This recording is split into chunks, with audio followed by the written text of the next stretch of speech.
किती वर्षानंतर आली मी माझ्या घरी. माझे भाऊ तर रडून रडून थकून गेले असते. भरपूर वर्षानंतर आलो सासरवाडीमध्ये त्या भाऊन त्यांना सांगतो नीट पाहुणचार करा म्हणा.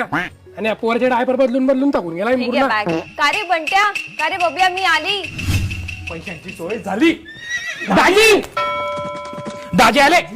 दाजी बॅग द्या तुम्ही इकडे. चला करा तुम्ही थकलेशाल एकदम. चला करा. अरे यार मी बहीण आहे, मी आली आहे. या दाजी बसा ना बस तुम्ही हे घ्या मागे.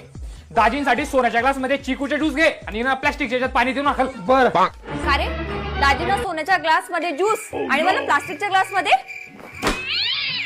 काय साल्या का टेन्शन मध्ये अहो तुमच्या सारख्या देवमाणसाच्या घरात माझी बहीण दिला गेली ना, त्याचं दुःख आहे दाजी मला. काय जखमीवर मीठ सोडतोय वो. का रे दाजींची एवढी सेवा झाली आणि माझी.